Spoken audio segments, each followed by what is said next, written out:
Bonjour, je m'appelle Clarisse et je viens du lycée hôtelier de Biarritz. Je vais vous présenter la brigade Les Gustos.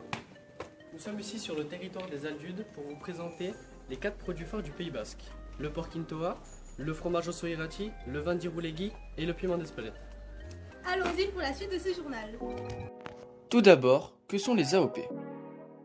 L'appellation d'origine protégée désigne un produit dont toutes les étapes de production sont réalisées selon un savoir-faire reconnu dans une même aire géographique qui donne ses caractéristiques au produit. Pour en savoir un peu plus sur les AOP, nous avons interrogé le président des AOP. J'ai repris la ferme de mes parents et puis je me suis beaucoup intéressé à la valorisation du produit, parce qu'il me semblait toujours que pour vivre dans notre territoire difficile, c'est des petites structures dans la vallée, c'est des petites fermes en pente, et je me disais qu'il ne fallait pas courir par derrière les quantités, par derrière les volumes, mais plutôt essayer de valoriser au mieux notre production. Si on veut vivre de ce métier-là, il faut en faire vraiment quelque chose de sérieux. Travailler avec un cahier des charges, savoir-faire, le lien au terroir, faire les choses très très sérieusement. Maintenant, pour ce qui est de nos 4 AOP, quelles sont les dates d'AOP et d'où viennent-ils? Le piment d'Espelette vient du Mexique et a été importé au Pays Basque au XVIIe siècle et a eu sa première appellation AOC en 2000 et son appellation AOP en 2009. Pour ce qui est de l'Irouléguy, il est produit à Baïgoré et à Irouléguy. Il a eu sa première appellation AOC en 1970 et son AOP en 2003. Pour ce qui est de l'Ossorirati, il est produit en dessous de Pau et à Irati. Il a eu son appellation AOC en 1980 et son AOP en 1996. Pour ce qui est du porquintoa, malheureusement, c'est une race locale menacée. Il a eu sa première appellation AOC en 2016 et son AOP en 2017. Nous sommes ensuite partis au domaine Goutizia pour rencontrer Sébastien Clausel et pour en savoir un peu plus sur les vignes et le vin Irouléguy.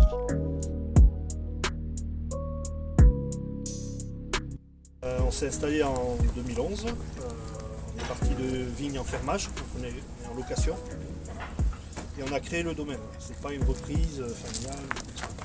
Moi je suis de la vallée du Rhône.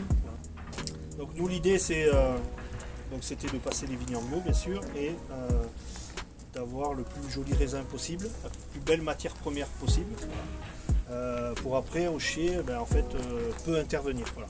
On fait peu de choses au chai. On laisse faire le millésime, voilà, l'année. Donc on ne cherche pas à avoir un vin qui est constant d'année en année. En fait, voilà. Certains aiment bien avoir un vin où on va retrouver le goût d'année en année. Voilà.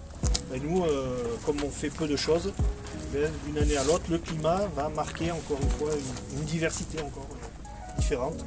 Donc on peut avoir des cuvées différentes d'année en année. Mais ce qu'on veut, c'est le meilleur chaque année avec ce qu'on a. En fait. Donc voilà, donc des vins assez...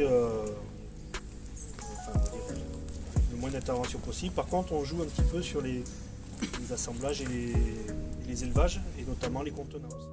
Durant notre visite au domaine Goutizia, nous avons pu en savoir un peu plus sur les vignes.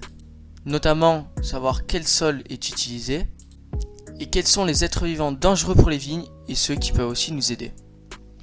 Nous avons aussi pu savoir où sont stockés les vins et dans quels contenants. Après cela, nous avons aussi interviewé Sébastien Clausel. Quel est le sol de vos vignes?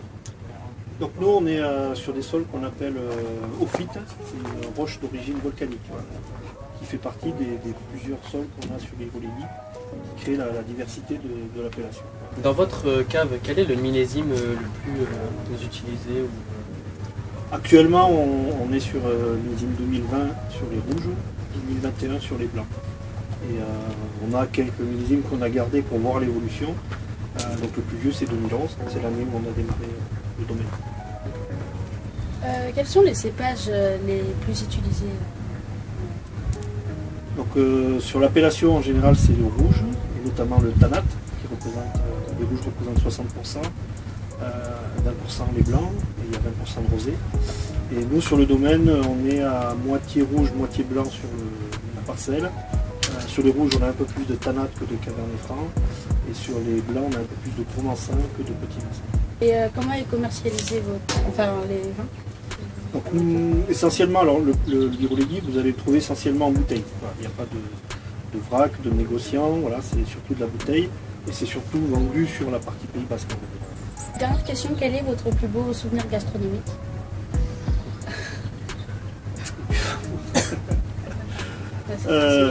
Bonne question. Mais hier soir, on s'est fait une omelette au cèpe. On nous a amené des cèpes devant la maison. Voilà. C'est le plus proche. Et donc voilà, c'était tout pour ce reportage. J'espère que ça vous aura plu. Nous remercions tous nos partenaires pour nous avoir accueillis dans leur domaine et pour avoir pris de leur temps. Et n'oubliez pas, Très. Quand on est producteur AOP, on est très fiers de ce qu'on fait. Et la brigade de Legusto. Nous sommes ici sur le terroir des Alduldes. La brigade Legusto.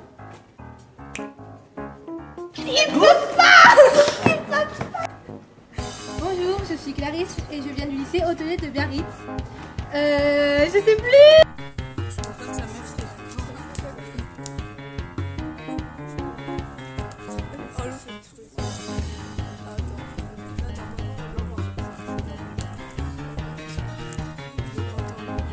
baptisé. Alors les gars, faut pas marcher là-dedans, c'est un petit tuto. Vas-y. Oh là là.